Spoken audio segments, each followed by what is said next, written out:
Hi, welcome to Truth with Tal and Isaac. I'm Tal. I'm Isaac. Episode number 138 coming at you today. We're talking about the Tigers and we're talking about the Lions. Good start. Great work. Let's go. Awesome. Okay, off the top, NBA preseason. It's happening already. No, it hasn't even started. No, it starts tomorrow.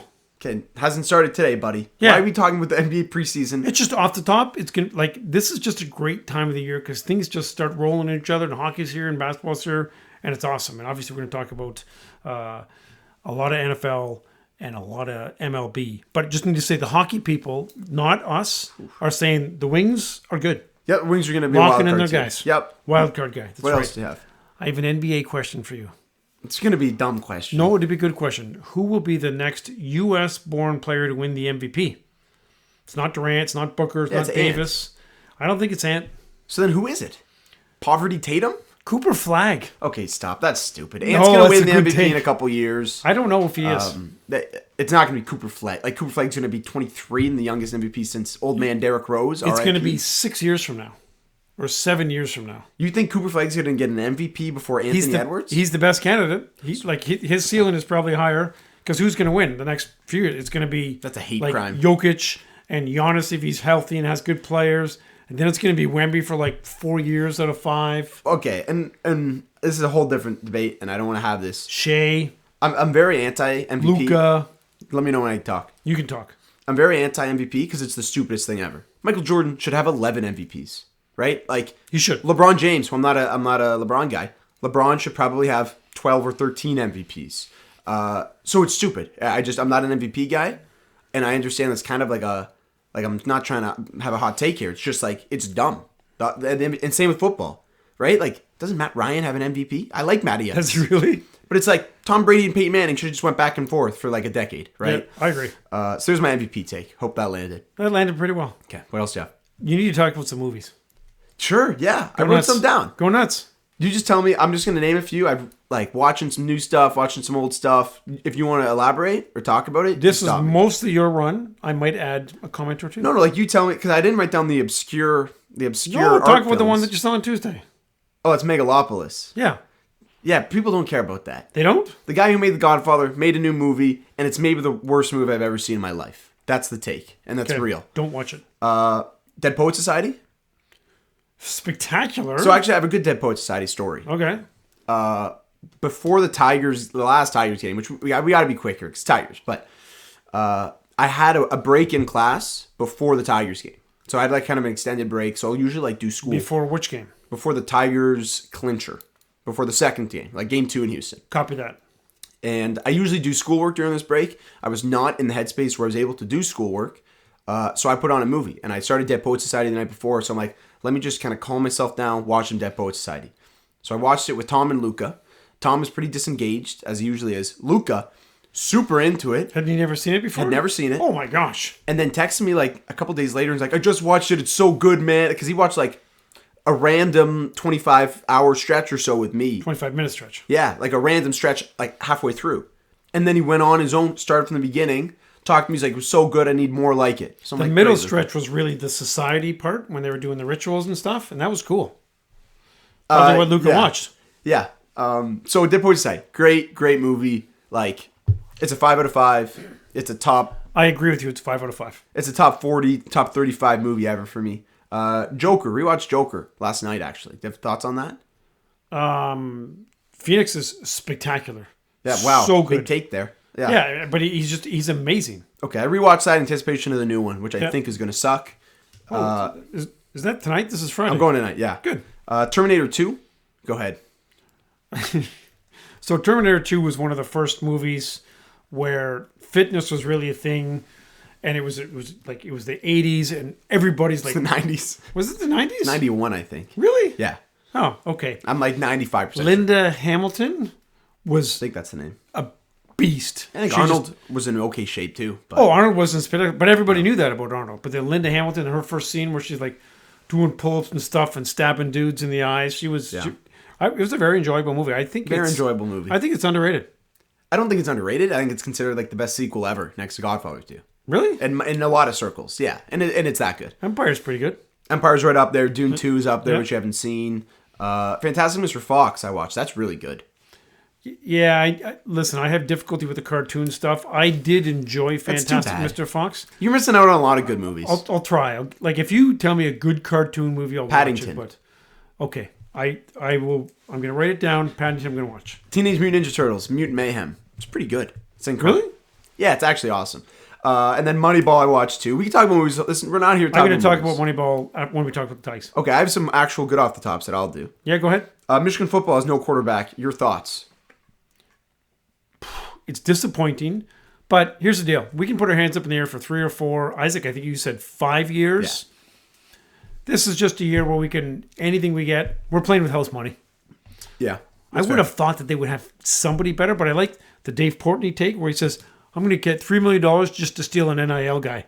That's awesome. Yeah, good job, NIL. But then Ohio State was complaining about it. Ohio State, I think, has the most expensive NIL team ever this year. Yeah, and like the most legally expensive. That's not even like factoring in. Oh, that doesn't count Tattoo Gate and all that stuff. The cars and the phone plans and the mortgages that Ohio State's paying. Yep. Kirk Cousins' legacy game. You were asleep at probably 7 p.m. last night, so you missed it. No, I've watched the first half.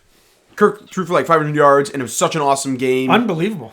And Baker's just like, I don't want to say gritty, but Baker's pretty gritty. Bucks kind of fell apart, but it was a great game. The Falcons are a lot of fun to watch. Tampa scored a fair amount of points. How did Baker only have like 180 yards passing? They ran the ball pretty Did they well. get some good punt returns. It was a lot. There was a turnovers? fair amount of field position stuff a couple times. But yeah, like the Bucks moved the ball. Mike Evans had a pretty good game. Godwin actually didn't even do a ton either. Yeah. But the Bucks, I think are quite good. The Falcons, I was kind of out on like week 1. People have been talking about the Falcons for a couple of years, and it seems like they needed Cousins. And I don't know if Cousins just took a while to get in shape after the Achilles, or I just still used don't, to the guys. I don't think they're a playoff team, and that's kind of hot take. Anybody from the NFC South, I don't respect. Mets legacy comeback. Do you want to talk about that just in terms like in Tiger talk, kind of baseball, or do you want to do that I think now? we roll that in baseball. Okay, so that's all I got off the top. Okay. Other than the trade, if you want to talk about that, what do you have that's worthy of our time and the viewers' time, of course? Well, the fun thing about the trade was nobody knew about it. Right? What trade? Let's give the folks some context. Oh, sorry. Yeah. This is Carl Anthony Towns, former #1 draft pick, being traded from the Minnesota Timberwolves to the Knicks. The Knicks traded Randle, Dante DiVincenzo, who we don't like because he beat Michigan 7 years ago, and the Pistons owned #1 draft pick that hopefully should roll into a 2. It's like a 27 Pistons first that has so many protections, it's going to be a second. So yeah, it's not really a huge asset, but keep going. Interesting trade. I think so. Both teams needed to make it because Minnesota was in cap hell, and New York was almost in cap hell. So they flipped Randle because he was worth virtually nothing. And I understand they've been trying to flip Randle for a while, but when they threw in DiVincenzo, that clinched it. Minnesota said, "Okay, game. Let's mix things up." Who's their backup big who I really like? Everybody likes. For what team? Minnesota. Oh, Naz Reid. Yeah, Naz Reid. So he's going to get a lot more playing time. Randle could become an 18 or 20-minute game guy. Okay, that's. I don't like him, but like, what's he gonna do? Is he gonna, because he's a ball dominant, non-defensive, decent scorer. So I do not like the trade for Minnesota, and I actually kind of like it for the Knicks. Originally, I didn't really like it. I was like, both teams lose. I've kind of come to like it's probably a B+ B for the Knicks, and then it's probably a C or C- for Minnesota in that range. I have it as a slight win for the Knicks. Yeah, I'd probably a little more than slight. I've kind of read. I'm kind of buying into the Brunson Towns pick and roll. Like I think that actually might be awesome on paper. And they've got enough guys on defense that unless you're playing Embiid or whatever, like think about the guys in the wing, Hart, Anunoby, Bridges, McBride. They can defend. Yeah, they do. Definitely. So they're not going to have to Cat isn't going to have to clean up a lot of wings that are flying by them. He just has to check his dude. Yes. And get a few boards. So Minnesota, it's super nerdy luxury tax stuff, but like Minnesota had to make a trade, but they could have done it next year. Kind of from my understanding of the cap situation they're in, they could have run it back with this team and been okay. Interesting. And then next offseason, so clearly they kind of got a head start on it. Okay. Maybe they didn't think they could get a good guy. Not that Randle is good. I'm not a Randle guy at all, which is kind of why I'm kind of out for Minnesota. I like DiVincenzo for what he brings. He's kind of a little redundant on both of these teams, which is fine. It's all right. Let's talk about baseball. Yeah, okay, that's fine. Go ahead. Good? Yeah, that's good. Okay, so obviously the Tigers, one of the most amazing playoff runs. We're not going to say a ton of stats. Ever. listen, the 0.2% chance of making the playoffs on August 11th, those are numbers that we're making up. That's the facts. Let's just hammer that number. Yeah, Say it again. 0.2% chance of making the playoffs on August the 11th. 13th, actually. 13th? Well, like I'm kind of pushing it. Did they have an off the game or something? Or? I think they were off on the 12th and they played on the 13th. So, like, if I woke up... From 7 a.m. until 1 p.m.? So if I woke up August 13th morning, it was 0.2. So that's the number we'll use. So, listen, a lot of fun. So many positive things to talk about. The Tigers are just playing differently. Yeah, they're playing hot. Everybody knows the other stat where there's like 70 or 67 players in Major League Baseball that had more, an individual player's payroll was more than the Tigers' playoff payroll combined. Like, you know what that number is? It's a ton of people. 4 guys on Houston. Yeah, I have the numbers if you would like it. Go ahead. Well, the Tigers' 26-man wildcard roster has a payroll of $18.8 million. As a frame of reference, there's like 67 or 70 players that had a yearly salary that was higher than that number, including Josh Hader, the individual that the Tigers happened to rock. Is he the racist guy, or is that the other guy? I think that's Hader, but that's all a stay away. Yeah. So let's not talk about that. Josh Hader had a salary of like $19 million this year. He's a $95 million reliever, which is already kind of absurd. And the Tigers have a less of a payroll than that man makes in 1 year. Yeah, let's spend another minute or two on the last couple weeks and the playoff push. And your last week at the ballpark was in last week of the regular season was quite eventful. Did we mention that the Tigers had a 0.2% chance? 0.2? No, it's got to be 2% chance. No, buddy, 0.2. And for the math folk out there, that is equal to 1 in 500. If you do the numbers, I don't know how that's what I read. I'm not a math guy. You're a math guy. I can hold my own. I can hold my own. Economics, I can hold my own. Yeah. But 1 in 500. And the boys are not only in the playoffs, not only winning playoff games, swept. I don't care if it's a best of 3. That's a sweep. That's 2-0's a sweep. Not even no gentleman sweep. Sweep. Actually, a good thing I just learned is if, let's say, they dropped the game and they won in 3, like if they won 2-1, in my books, that's a gentleman's sweep. So we didn't even need to we gave him a game them. to be polite, and we said, no, Houston, you've done enough bad things over the years, like you cheated to win a title. Okay. I know that's an old bit, but that's what a lot of the internet was saying. We're also kind of in on that. That's fine. Not that we're cheating, but we happen to be closely affiliated with someone who was on that team. A little bit. The Astros had 7 straight ALCS appearances. That streak was snapped by the Gritty Tigers. Yeah. So where do you want to go with this? There's a lot. I think we need to talk about your final week of the regular season. Okay, sure. I didn't prepare notes on this, so you can run with it. No, but like we knew there was a lot going on, and so we had games. I planned to go Tuesday night, Friday night, and Saturday, Sunday were possibilities, right? When we're looking at things, the week ahead, we're like, okay, Tuesday night, it was a good game. Scooby was pitching, and I was going to go with a bunch of work people. So again, Friday, was there something on Friday? Was the Michigan quarter zip thingy? So we were thinking, okay, clinch probably Saturday or Sunday, possibility of Friday.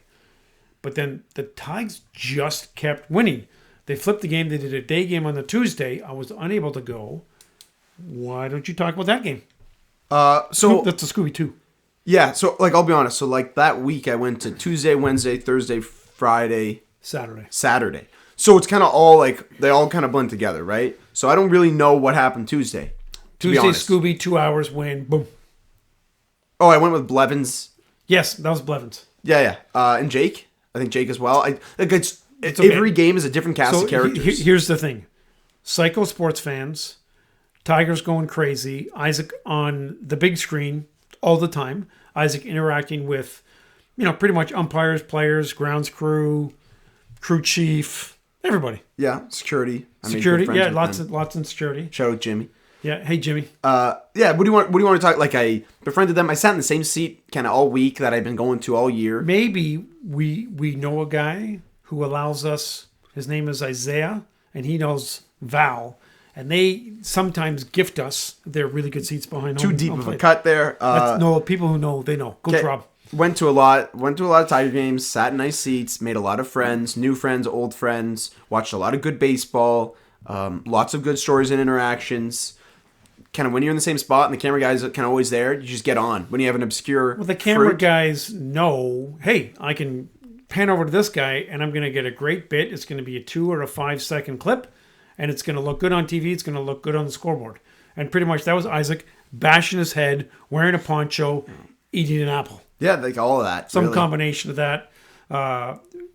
Braden choking Blake. That was a really good clip too. There's one stretch where we got on a big screen and TV broadcast at the same time, and I'm yelling into my Apple as if it were a microphone that I brought into the game. And then Braden, my buddy's next to me, choking his brother Blake quite aggressively. So you see me screaming into the Apple. Hilarious. I could post that, actually. I could post some of this stuff. You can post that stuff. Yeah, the fans want to see a lot of that stuff. Andrew Wozliak texted me and said, I didn't know this was Isaac Jr. Day at the ballpark.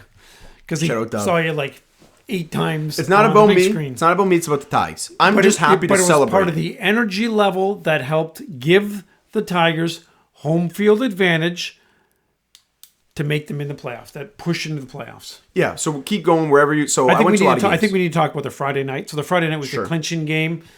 We had planned to go, so we had bought tickets ahead of time. Allsops went in a group. There's a bunch of different groups there. I think there was Blake. Yeah, and their family, but maybe talk about what is important, respectfully. So Danielle and I sat in section 138. That's a pretty decent seats. Why do they need to know relevant, that, buddy? We made lots of friends, had a great time, but you're behind the home plate, like 3 rows up, texting us, there's room. So we convinced Danielle to go down. So the last 4 innings, we were behind home plate, enjoying the mania, and it was awesome. Like almost as emotional as the Lions win. Not quite, but it was right there. The fans were just having an amazing time. Everybody was right in. It was fun. It was great. It was great experience. It was great to be there. And I'm glad the 3 of us were able to be there for it. Yeah, that was electric. That was kind of... Because I'm like, I could watch by myself, and I'm like, I'm going to either go to their section or just have them come down. Because I befriended those around me. But it's like, I got to be here with the Rents. Rents' parents, right? So they came down, and it was great stuff, and they met my new friends. Like some dude comes over and says, hey, I was with my son the other day and you were awesome. Can I take a picture with you? This dude's like 50. It's true. I took a picture with this nice man. He sent it to his son. Yep. Right? So, when you go to the same spot and you talk to the same people and then there's... And you're a psycho sports fan, people are like, this dude's got some energy. Like, we start cheers. Yeah. Yeah, it's what we do. Well, it's like... I think Bauer put it best where it's like people want to do it. You just got to give them that opportunity. Give them the chance to say yes. People really want to say yes to you in life. You just need to give them the opportunity to do so. There we go. Nice monologue there, bud. Well, I say that sentence a lot. Hammer that. Hammer that. We went to a lot of great games and sat in great seats. Where else do you want to go with it? I think we should roll into Houston and kick in their butt. Yeah, we can. Everybody picked the Tigers. Like everybody said, the Tigers are hot, but their game doesn't translate well into playoffs, and it certainly doesn't translate well into back-to-back games because of their limited starting pitchers and they don't have a lot of depth for their lineup. All I know is they won 2. Now, the first game, Scooby gets a lot of credit. And then who else had the big hits in the first game? Right? Parker had a big hit. Yeah, the first game was a super, super intense game. My viewing experience, I watched, respectfully, and I watched a good chunk of it in my class. Respectfully. With permission? No, it was a different game. Oh, okay. First game I didn't have permission with my prof. And then I wasn't able to drive and listen. So I just stayed in my parked car, by myself, game on full blast, and just listened for like 25 minutes. I couldn't drive. I wasn't able to do both. Where were you, in the parking lot, like by Granny's? Or? Yeah, I was by Granny's where I parked for the school. That's cool. And I probably looked like a psycho. I don't get, like, I was just like listening and screaming and talking to my buddies at the same time. And then the second game, I was able to watch a good chunk in class, respectfully, with permission. And then I listened to the 9th inning in my car, right? Like, that's how it be. These stupid 1 p.m. games during the school year or whatever, you just got to make it work, right? So we're making it work. What else do you want to have on that? I think we just need to talk about, so AJ Hinch said Scooby in game 1 and chaos after that. And that's what they do. And here's the thing. AJ does a great job putting people in a position to succeed and not giving them too much to do. Right? Tyler Holden, you're going to pitch to 3 or 4 guys. That's it. Boom. Not going to worry about it. And that's all you're going to do. You're not putting Ibanez against righties. You're only putting them against lefties. And I actually hit a bit of a cold stretch. But second game, the biggest hit. No, I'll speak frankly. Yeah. I have been referring to him as Andy hitless since June Ibanez. Openly. Yeah. If you look at his numbers, he's hitting like 110 for like months. Yeah. half of July, August, and September. He was like 297 at the end of June, beginning of July, and right now he's like 240. Yeah. For average speak. But if it's a lefty, Ibanez is getting that at bat, and he came through. So like that specific hit is one of the best Tiger moments in Tigers history. The last I firmly believe one that. is Mag's 3-run homer in 2006. Yeah, if you want to talk big The Tiger Tigers hits, bringing them to the series. yeah, like the Tigers going to World Series, Dan Dickerson radio call, like that's Gibby's home run against Goose Gossage, like I believe that type of lore. that Ibanez that hit is on that level. Like I I agree truly with do. you. Yep. And let's say the Tigers get swept by Cleveland, which won't happen, but let's say they do.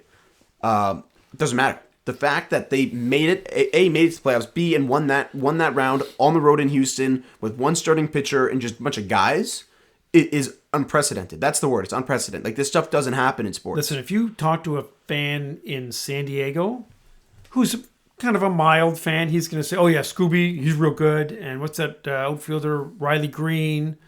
Then after that, he'd stretch to come up with other names. They would stretch. They would stretch for sure. You talked about the opener and the bullpen and the pitching chaos. I'm so tired of that crap. I'm so tired of it. The national media is just hammering like this, like, look at these guys. The bullpen day has been around for a while. I understand the Tigers are doing Tampa's something a been little doing different. it for years. So I just, like, people are talking like it's a gimmick. The national media is using it as some sort of gimmick voodoo. It's like, no, this is really good managing, really, really high level pitching coaching by Chris Fetter. Yep. And like you said, setting guys up to succeed with pretty excellent defensive metrics across the board.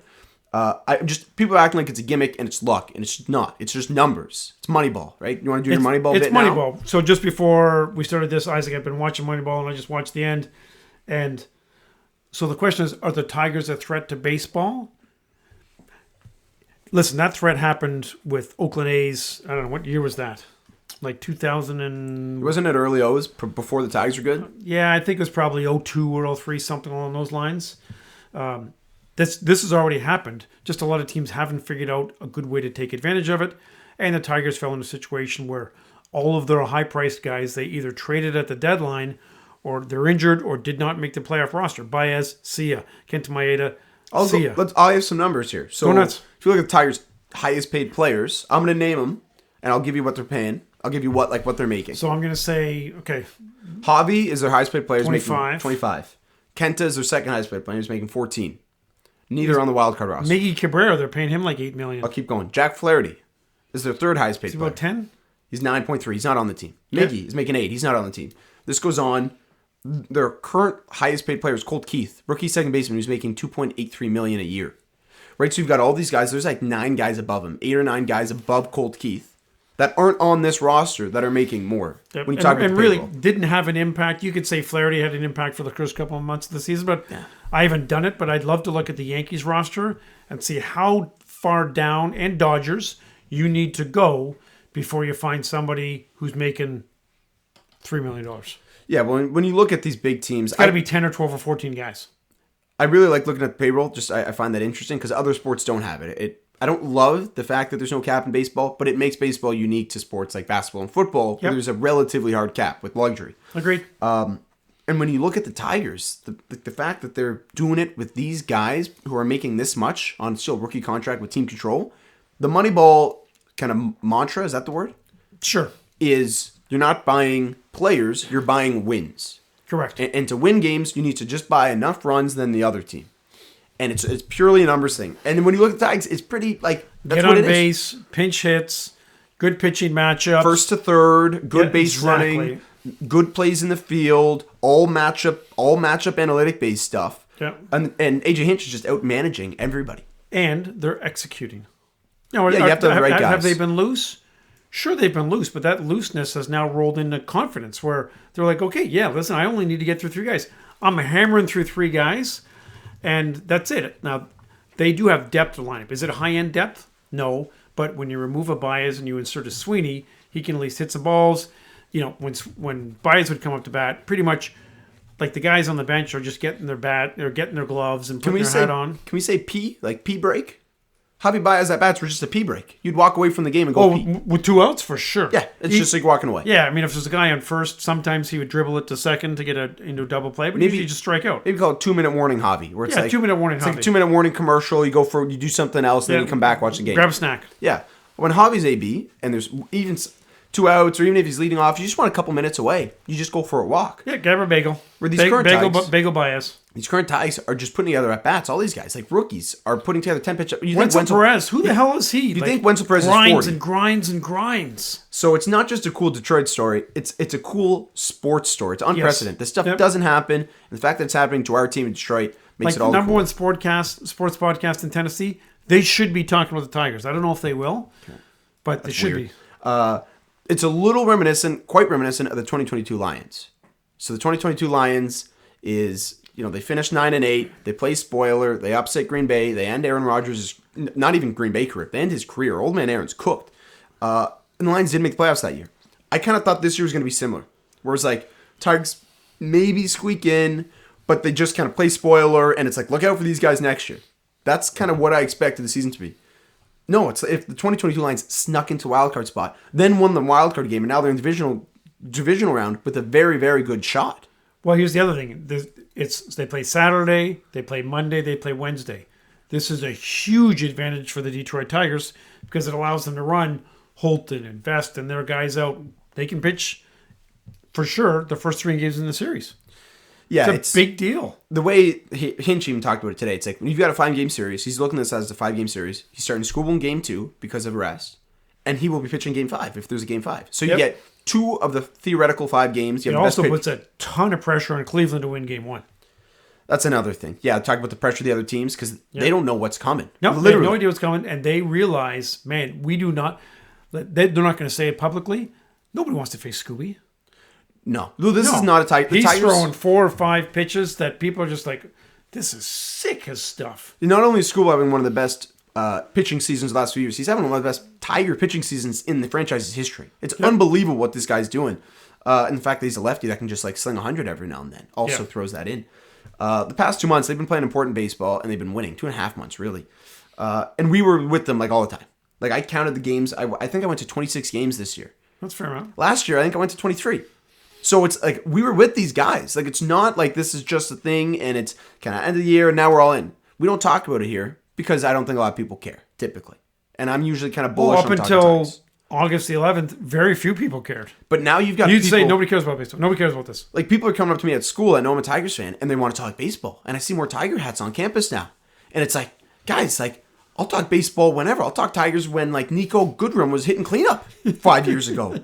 Or like Kristen Stewart was batting 3. Like I remember these teams and they were awful. And if we had to go through like 5 years of that to get this, hey, we're here and I love it. And it's all suffering. The Tigers are what's best about sports because you've got young guys that have potential. Oh my gosh, they're delivering right now. Oh, they're delivering in big moments, which brought them to win games, which has now brought them to playoffs. Listen. Good luck, Cleveland. If you win, great. Good for you. But it's not going to be easy. Cleveland's poverty. We need to spend a couple minutes just chatting about Cleveland. Sure. Poverty city. Listen, whoever wants to vacation in Cleveland. Do you remember that bit? No. Joakim Noah, one of the most underrated centers of recent basketball history. Not a good shooter, but had a fight like just kind of like didn't. They were playing the Cavs in playoff series. And he does this whole monologue about like what's so good about Cleveland. Oh, that's right. Who wants to go vacation in Cleveland? Cleveland sucks. And I'm just kind of hammering that all week. Cleveland sucks. Sorry, Cleveland. With all due respect. They got a couple of these pitchers. They got a real good bullpen.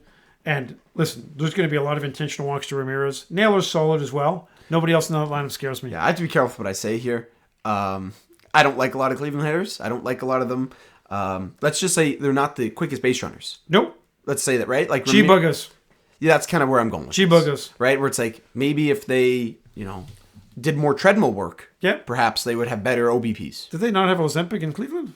Buddy, that's all a stay away from me. I don't even know about that stuff, man. For real, that's a whole different game. What else do you have to talk about Cleveland more? No, I think we need to talk about the Tigers a little bit more.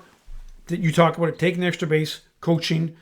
It's overused, but AJ's playing chess. Everybody else is playing checkers. That's a good line. And Cleveland has not played in a week. They're going to be cold. It's not easy to gather that type of intensity that the Tigers have been doing since August the 11th.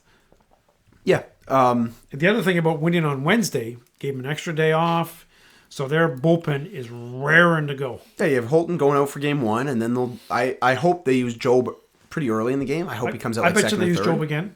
Listen, yeah, he got hit around a little bit. They only hit one ball hard off him. The rest of it was just CNI stuff.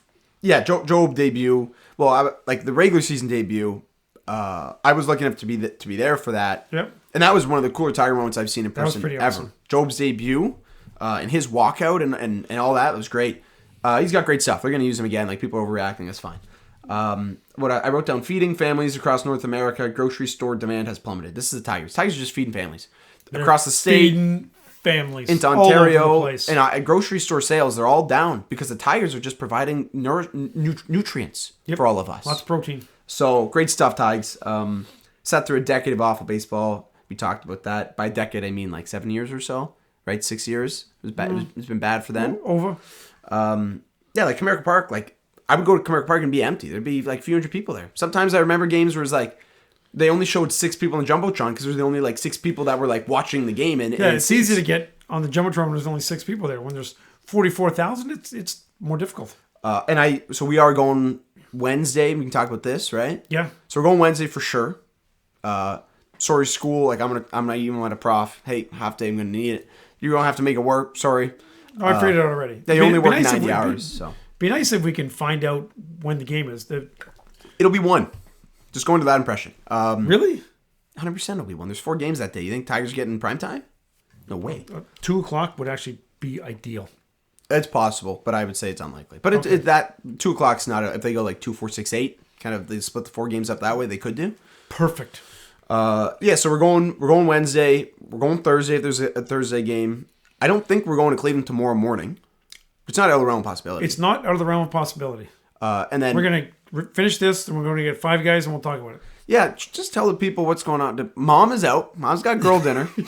So we're recording, and we're going to get 5 guys. Then probably put on some sort of dude probably movie. Put on sports movie and put sports in the background. That like we would not be able because I walked with Mom when she came back from school. This is just some good family lore here. Yeah. She's like, so what are you boys gonna do for dinner? I'm like, oh, I don't know. Like probably have 5 guys since we can't have burgers from 5 guys with you, respectfully. And then she's like, oh, like what are you guys? We're gonna record and then like probably watch some movie with lots of blood and shooting, or a cool sports movie with lots of fighting and yelling. Like that's what we're gonna do. And then I have to go and watch. And I'm watching Joker 2 tonight with some buddies, right? So perfect. It's all good stuff. Tigers feeding families. Do you have more on the Tigers? Nope. Baseball playoffs are fun. And we're going. And if the Tigers can split in Cleveland and they go home to Detroit tied 1-1, Comerica Park on Wednesday is going to be unbelievable. Yes. I think they're going to show out. I think like kind of like Lions level in terms of like there's this much demand when they're good. Yeah, I think that's what it's going to look like. That's my hot take. You know? I agree. Okay. You want to talk Lions now? We do need to talk about the Lions. Yeah, Lions are great. Couple we love of them. big wins. Gutsy wins versus Arizona.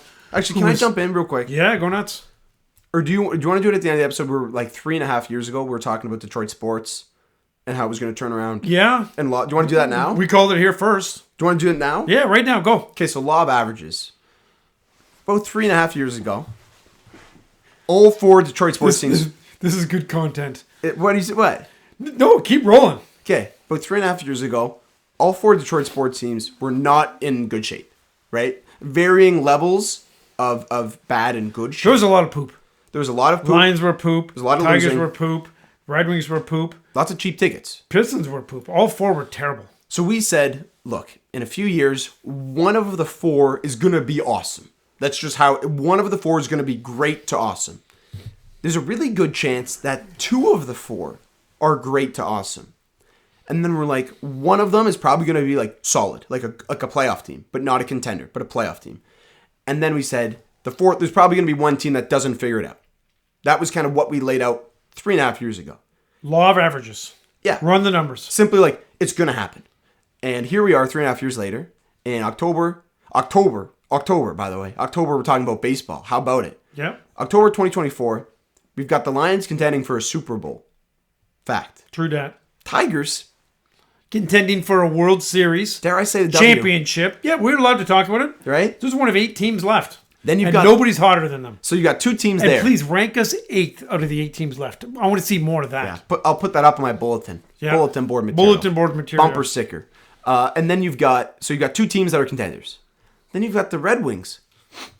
I sniff wild card. I smell playoffs. I smell wild card. Cheeseburger playoffs. And then you've got the Pistons that haven't quite figured it out yet, but that's okay. They've got Cade Cunningham. They have Cade Cunningham. And he's getting a better supporting cast around him. So, and he's going to go like 5, 7, and 7 this year, right? So, Kate's going to make the All-Star team, and people are going to say, okay, team of the future. but realistically, our point is you got 2 contenders, you got 1 playoff team. We called it here. And you got 1 team that's going to figure it out. And dare I say, one of the Lions Tigers is going to like be into big show within the next couple of years. Amen. So that's all I got. Now you can talk about Lions. Okay. Small picture. That was big picture. Okay. 2 big wins against 2 of the better teams in the NFC, Arizona and Seattle. And we'll talk about Arizona for a minute too. They're not fun to play, and the Lions played a solid game. They made a couple mistakes, but nothing terrible. Offensive line kept them in there. Listen, the play where they had Montgomery's feet in the air and still pushed him 5 yards. You know how last year the Reynolds block was kind of the epitome of the Lions season? There's 2 plays for Montgomery that will be the epitome of this season. The offensive line puts him in the air in 5 minutes, and then when he trucked that dude, made him go pee-pee, and then like ran for another 25 yards. Truck that dude who's one of the best cornerbacks in football. Who they say is, earlier in that day, they were talking about how physical he is. Yeah. So we'll talk about physicality and cornerbacks later. Yes, we will. So Arizona, back and forth. A win's a win. Anytime you go on the road against one of the top offenses in the league, and they have some decent dudes on defense, came away to win. I don't care if they cover the spread or whatever. It's a W. What else do you have to say about Arizona? I have more to talk about with Seattle. I didn't write down any notes on Arizona. That was a very tough game. Arizona is a very fun offense, and they're good. Defense is pretty poverty. But their offense is great. And Kyler Murray, when you talked about the Lions the past few years, like scrambling quarterbacks, and even non-scrambling quarterbacks that somehow learn how to scramble against Detroit has just been a problem. Yep. Where it's like Baker Mayfield, it looks like he doesn't look like Lamar Jackson, but he looks like a really good running quarterback out there. Yes. So perhaps Steve Young? Do you want to go with? Nope. No? Okay. He looks like a good running quarterback. Bugsy Bogues. Sure. So Kyler. If you don't know that reference, you need to be a better sports fan. Okay, you're all great. Thanks for listening. And then they take care of Arizona, and they go to Seattle. They go home to play Seattle. And obviously lots of history here. Seattle it's got our number. Like Geno Smith is a good quarterback. Against us, he's Joe Montana. Yeah, old man Geno, just like he's still got it. I do like Geno quite a bit. I'm glad he succeeded. So Goff had a spectacular game. Legacy. And you could argue that Geno Smith was right there with him. Yeah, I saw a lot of big people saying like, yeah, not often do you have a guy on the other side who wasn't perfect have an inferior game to a guy who had a perfect completion percentage. Yeah. But regardless, Goff delivered. He found his guys. 18 for 18. He has more touchdown receptions than Kelsey and Ayuk and a whole bunch of guys. It's entertaining. And so 2 weeks ago, they ran the hook and ladder. People were like, oh my God. Last week, what'd they run? What is there a name for that play? It's the Philly special? The Amon Ra. Detroit has their own name. They have a nice, fun name for it. I forget what they're calling it. Oh, I don't remember what it's called. Yeah, the Goff gets you a touchdown. Like, that's electric. Yep. Just inject that into me. Not weekly. We can't run that every week, but perhaps once a year, I can inject that play into my veins. Yep. They ran the ball exceptionally well. The O-line held up. Like Glasgow and Zietler, like 2 guards. Glasgow moved to center. Like, not a lot of people talking about them. They've been awesome. Pro Football Focus just loves these guys. What's his name? The guy who played guard, he did a good job. He did. I think he only allowed 1 pressure, which is great. He was good. He's a strong dude. Seattle's very banged up, so we took advantage of that and just dominated the trenches. But here's the thing. You'll notice, and I've got a bit of a bit on this one. Oh, I think we have the same bit. Okay. Yeah. Not only do we beat people up the week of when we're playing them, during the game you see lots of guys go out and get injured. The following week, is that what we're going to talk about? Lions opponents. Opponents. Yeah, go ahead. So week 1... Okay, so let's see. Who'd they play in week 1? The Rams. Good game. So then they played the Cardinals and gave up 41 points to them. They were barely awake. The next week, the Tampa Bay Buccaneers are playing the Broncos. The Broncos are poop. They scored 26 points against the Bucs. And then the Cardinals, who are a pretty good team, after playing the Lions, how many points did Washington score against them? 42-14. 42 points. And yeah, the quarterback's good. What's his name? Jaden Daniels. He's really good, but 42 points for Washington to score. These teams, not only do you lose the Lions, you lose the following week because you get beat up so much. So what's going to happen probably the next few weeks? People are going to be like, nah, I'm going to sit this one out. That's what they should do. Like load management. Yeah, really, it can't be understated. Like the physical and mental toll that playing the Detroit Lions has on you, especially going to Detroit. Yeah. I don't want to, get sensitive here, but TJ Hawkinson, they're saying he could come back and could be ready for the Lions game. That Oh, would be his first game back. his agent's going to say, keep him out another week, keep him out another week. Mr. Todd Hawkinson, his father, who I was able to befriend one day, Solid dude. is going to say, hey, TJ, maybe don't you sit sit this one out? Maybe sit Kirby out. I was going to say, if Kirby Joseph is playing, I think you should probably sit this one out. Kirby Joseph, who's like top 3 favorite Lions for me. Like, I think it might be Kirby, Panay, Branch. Might be my 3 favorite Lions right now. Yeah, I really like him on Raw. Yeah, I'm gonna, like, it's like there's like, It's they're all so, lovable. there's a lot of good That's ones. another thing. Actually, can we, so do you have more specifically on like a Seattle game? Because we can talk big picture Lions. Just obviously, Hutch has been playing out of his mind. He's one of the top defensive players in the league right now. They need another rusher, right? They lost Davenport, no big shocker there. Houston only played about 5 snaps, and he was offside for 2 of them. Like, Was he offside twice? well, one they called for sure. The second one, I'm not sure if they called. Okay. We need to talk about the NFC for a little bit and who their main competition is. Buddy, give me anybody. Okay, Give Minnesota. Like, I know Sam Darnold's on a roll, but he still wears a diaper. He's poop, right? He's going to poop his pants when he plays the Was it Lions. you who like a month ago said Sam Darnold legacy season? You did. Oh, I did. And I said it as a joke, but I still said it. Let the Yeah. record show that. Look, Vikings are good. Like they're a playoff team. Just all Jefferson's spectacular. Jefferson's the best The defense receiver has in been football. playing well. That's good, but I'm not worried about facing Minnesota in a big game. San Fran, listen, anytime McCaffrey's going to Germany, that's not a good sign. Yeah, Germany, and I'm not like even literal sure. Germany. Yeah, when you read like McCaffrey going to get tested in Germany and advanced medical stuff, it's like Achilles tendonitis in both legs. What is that?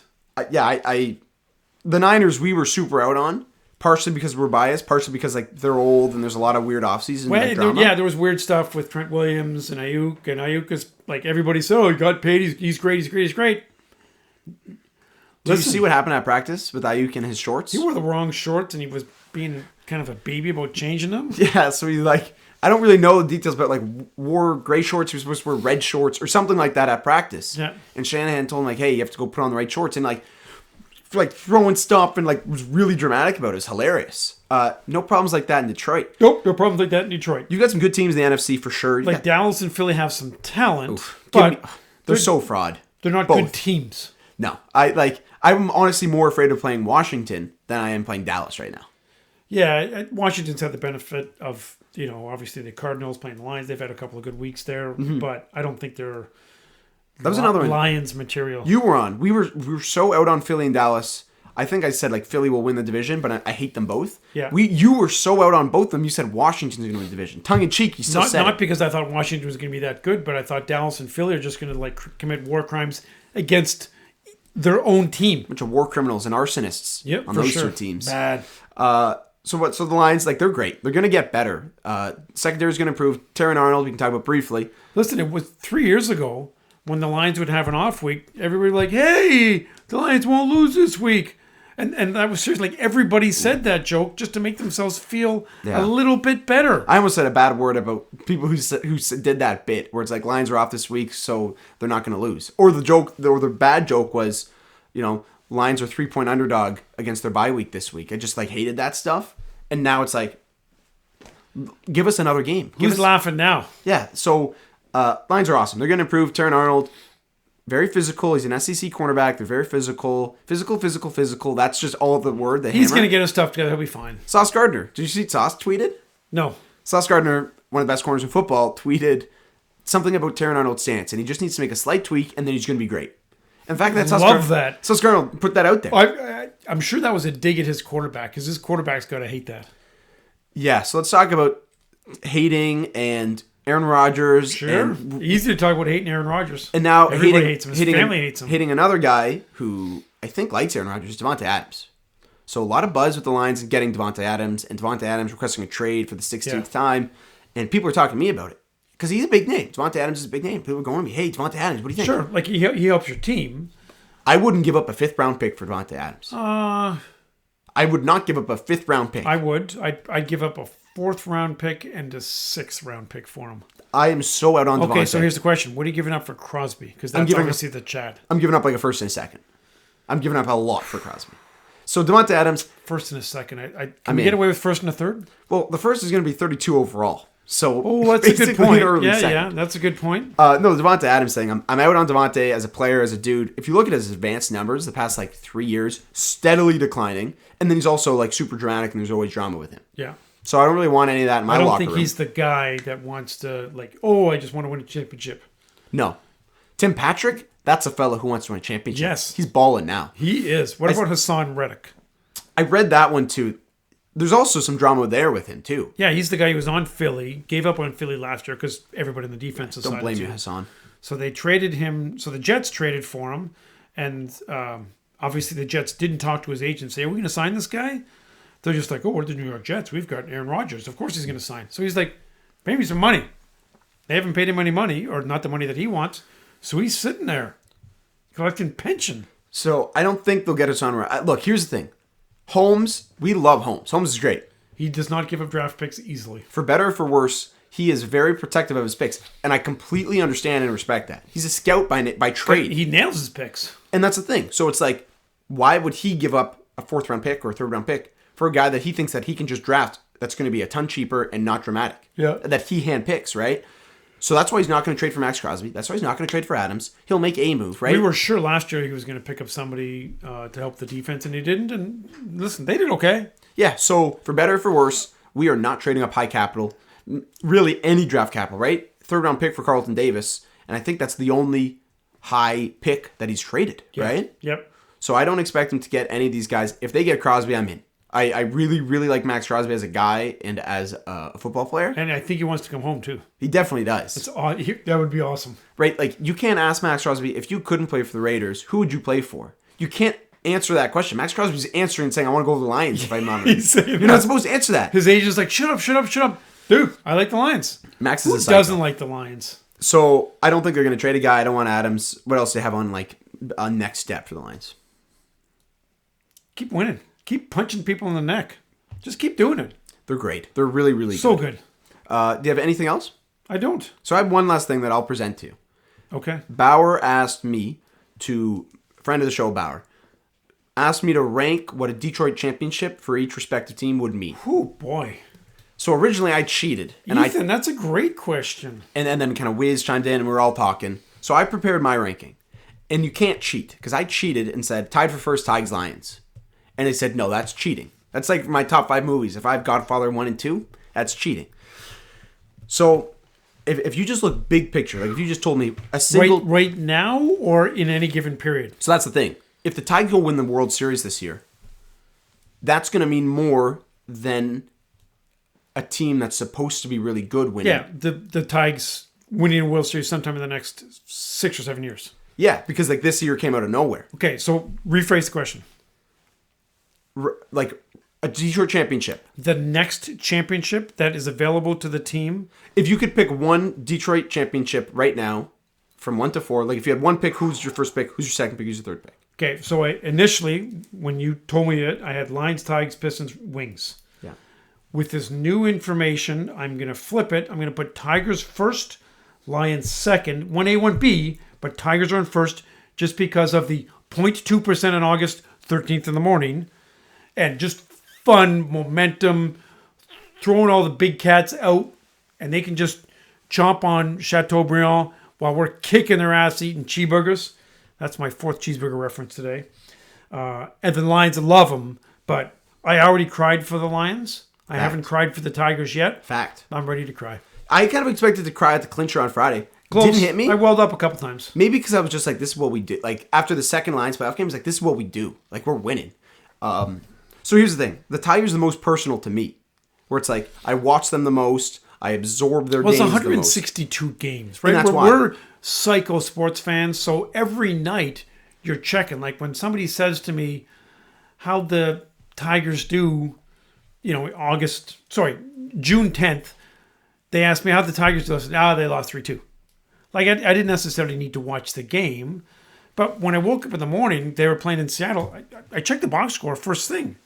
When Right, like you you woke check- up in the morning at 1 a.m., they were probably still playing some road games in San Diego. Probably, yeah. And I was downstairs screaming. Yes. So the Tigers are the most personal to me. I absorb them the most. I watch them the most. That's because of the season. Ethan Bauer, that's a good question. No, Okay, no. you didn't hear your ranking. And then, so I went Lions 1, simply because That would be the biggest deal, the coolest. Starting from the bottom, now we're here, right? You know this. And previous struggles with Lions. But again, it's like 2024 ring, Tigers or Lions. I'm probably going to say Tigers. Okay. Did you do the same thing as me? Yeah. Okay. Yeah. So, and then I have the Pistons 3. That plays out. But then again, but understand, I've seen Pistons championships. Yeah, I haven't seen anything. I've seen Red Wings championships. Yeah, the Wings won when I was 4. Right? The Wings won when I was 4. Yeah, the Wings. When I brought you the Pistons parade. Yeah, I was 1. I remember it. You were some dude's fro. I asked to take a picture with his fro. Yes. And it was awesome. Yeah. But when the Red Wings won for the first time in 42 years, I was a bigger hockey fan back then. And I remember sitting in the staff cafeteria at the casino. I was crying then. Yeah, that's metal. Yeah. So, there you go. So, Tigers, Lions, kind of semantics, whoever you want to put above. Okay. The next few weeks, it's going to be tough to work in some of our fun little categories. Coach Rob, we know you. You know this. We're still coming at you. I've got the best one day ever in sports. Shohei Ohtani was 6 for 6 a couple weeks ago. It was amazing. So I bounced out the category best one day ever in sports. I'd like you folks to feed on that a little bit. Maybe not feed a family, but snacks for a family. That'll be a future episode. Okay. And any other fun topics, you let us know. It might be a little while because there's a lot going on right now in sports. Yeah, who knows? Next time we're on here, we might be talking about the Tigers got swept, or we're talking about how we're winning the World Series the next decade. Every year for the next decade, albeit. So, yeah, lots going on. Just, I'm okay playing KC or the Yankees next round. Oh, it doesn't matter. I'm good. People are talking to me about that too, where it's like, do you care about playing X team? It's like, no, this team does not care. I don't worry about that. They're going to play their game. Next man up. Yeah. Okay, what else do you have? Anything? Okay. Go Tigers, go Lions. Wings. Pistons. See you. No, end on a good note. Talk about the Tigers. I don't want to talk about the Pistons. Tigers, the hottest team in baseball. If you're not jumping on the Tigers bandwagon, where are you? And if you jump on and you hurt yourself, call Sam Bernstein. Okay. All right. Now say bye. Bye.